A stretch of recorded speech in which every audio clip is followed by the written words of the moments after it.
عورت کو ظلم ستم کا نشانہ بنایا جاتا ہے۔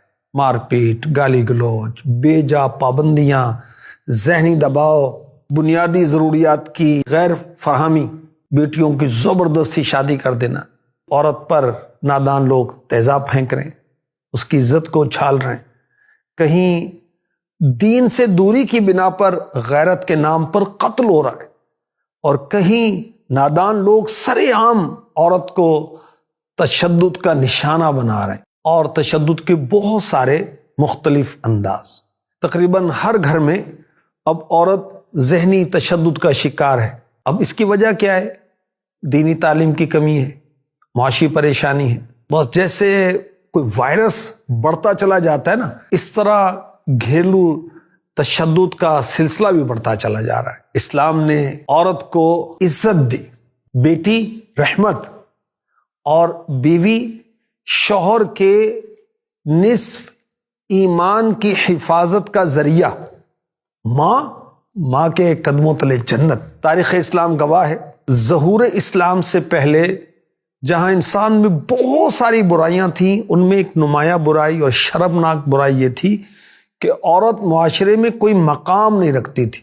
ایک زر خرید لونڈی، نفسانی خواہشات پورا کرنے کا ذریعہ، معاشرے میں کوئی مقام نہیں۔ لڑکی پیدا ہوتی تو بہت برا سمجھا جاتا، اس کو قتل کیا جاتا، اس کو زندہ دفن کیا جاتا۔ اسلام نے سب سے پہلے عورت کو معاشرے میں اعلیٰ مقام عطا فرمایا، اور سبحان اللہ، میرے نبی، پیارے نبی، آخری نبی محمد عربی صلی اللہ علیہ وآلہ وسلم نے عورت کو عزت دی۔ آپ کی ازواج پاک امت کی مائیں بن گئیں، اور جو دیگر خواتین تھیں صحابیات کے اعلیٰ مرتبے پر فائز ہو گئیں۔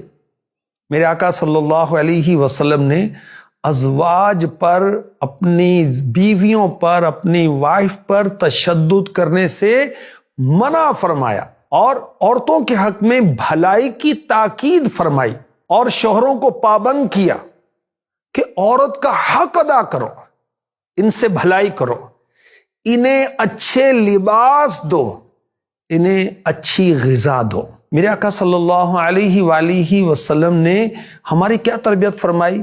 میں تمہیں عورتوں کے بارے میں بھلائی کرنے کی وصیت کرتا ہوں، تم میری اس وصیت کو قبول کرو۔ فرمایا وہ پسلی سے پیدا کی گئی، کون؟ عورتیں۔ پسلیوں میں زیادہ ٹیڑھی اوپر والی ہے، اگر تم اسے سیدھا کرنے چلے تو توڑ دو گے، اور اگر ویسی ہی رہنے دی تو ٹیڑھی باقی رہے گی۔ اور ایک روایت میں یوں ارشاد ہوا، میرے آقا مکی مدنی مصطفیٰ صلی اللہ علیہ وآلہ وسلم نے ارشاد فرمایا، عورت پسلی سے پیدا کی گئی، وہ تیرے لیے کبھی سیدھی نہیں ہو سکتی، اگر تو اسے برتنا چاہے تو اسی حالت میں برت سکتا ہے، اور سیدھا کرنا چاہے تو توڑ دے گا۔ اور توڑنا کیا ہے؟ طلاق، جو کہ اسلام کے اندر انتہائی ناپسندیدہ ہے۔ تو عورتوں کے حقوق مردوں کو سمجھنے چاہیے، اور مردوں کے حقوق عورتوں کو سمجھنے چاہیے، اور ایک دوسروں کے حقوق ادا کرنے چاہیے۔